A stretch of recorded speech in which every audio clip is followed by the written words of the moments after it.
Meus amigos, é um prazer estar aqui com vocês, dando continuidade, fazendo esse estudo, esse passeio artístico literário, como eu costumo chamar, pela história da cultura, da literatura do nosso país.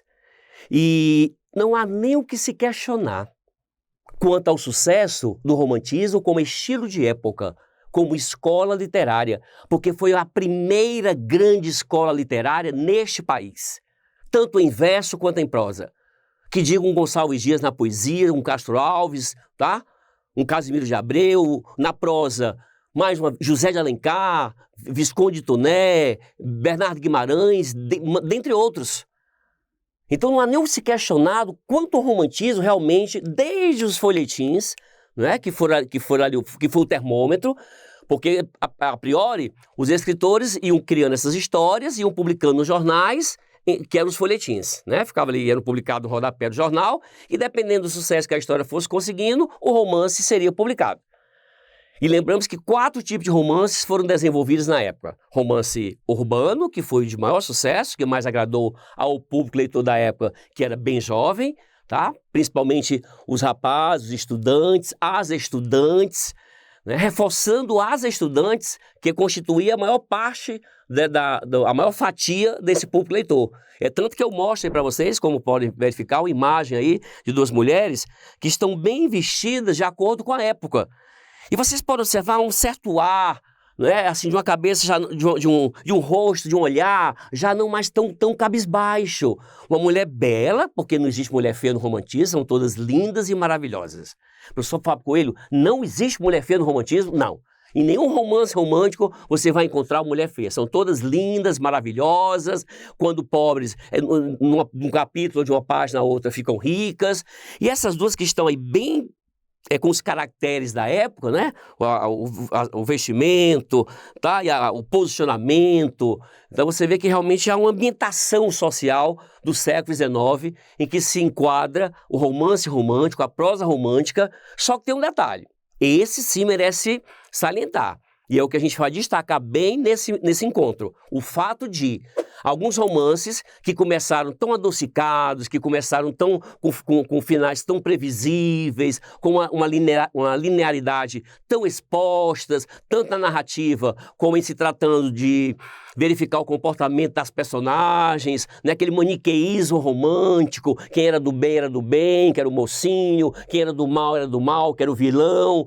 Só que agora a gente vai percebendo que, ao passar do sucesso, do decorrer dessa prosa, do desenvolvimento da prosa romântica, alguns autores vão sentindo já uma necessidade, sob influência, claro, de toda uma transformação social, de todo um contexto histórico, de um Brasil que deixa de ser monárquico e já está se preparando, reuniões clandestinas que já estão acontecendo em prol da abolição, que diga Castro Alves, que diga Tobias Barreto, né, que diga Souza Andrade, tá?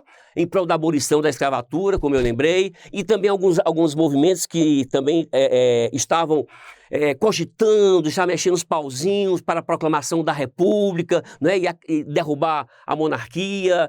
Então esses 2 fatores, esses 2 fatos históricos viriam transformar em muito a sociedade brasileira.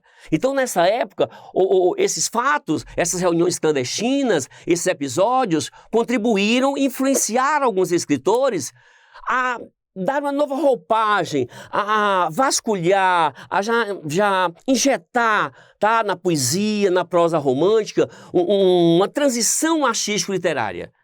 É isso que eu estou querendo mostrar, era onde eu queria chegar. Algumas obras românticas, sim, já apresentavam alguns traços pré-realistas. Veja, por exemplo, em Senhora, claramente o José Alencar escreveu com interesse de destacar o casamento por interesse. Veja o papel da Aurélia, que era a senhora se chamava Aurélia Camargo, que vai fazer par com o Fernando Seixas, que era aquela moça pobre, humilde, e que num piscar de olhos se torna uma das moças, ao ter recebido herança, uma das moças mais ricas da corte. E vai ser tão cortejada pelo dinheiro, mas ela passa a ter consciência de que o fato desses rapazes estarem cortejando, né, de uma forma tão surpreendente após ela ter recebido a herança, que era por interesse. É tanto que ela comprou o marido dela no mercado, como ela anunciou, e passou realmente na cara dele. Fernando, eu comprei por 80 contos de réis, e eu não sei nem se o valor que eu paguei fez valer.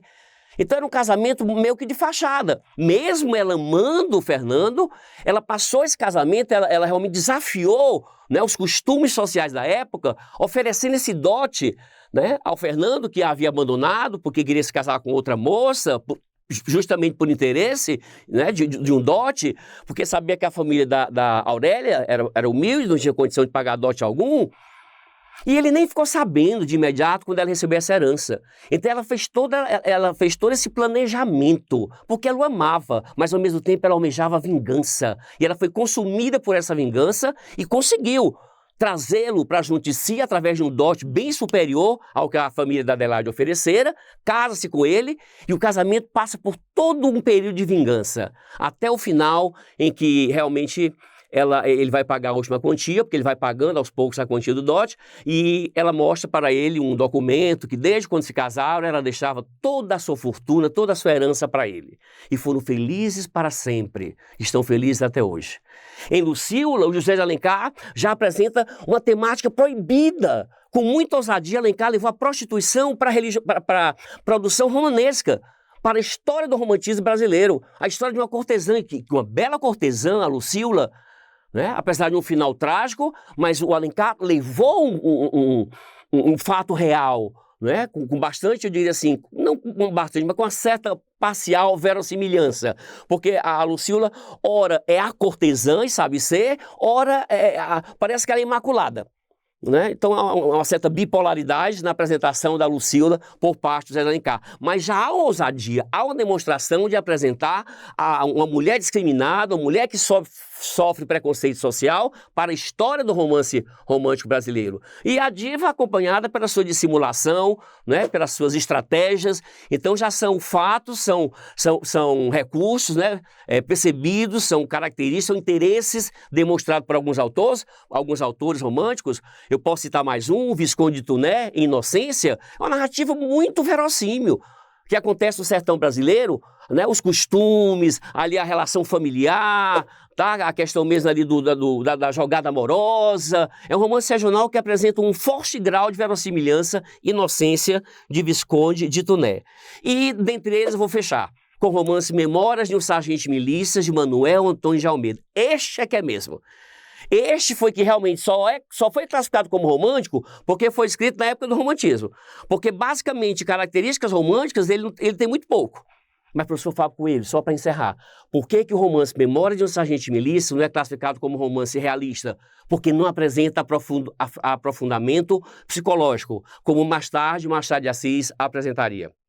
Então, basicamente, pelo tempo, Memória de um Sargento de Milícias, que quase não apresenta características românticas, ainda é classificado como romance romântico. O melhor e grande romance de transição de romantismo para realismo na história da literatura brasileira. Fica mais uma vez aí um abraço carinhoso do professor Fábio Coelho.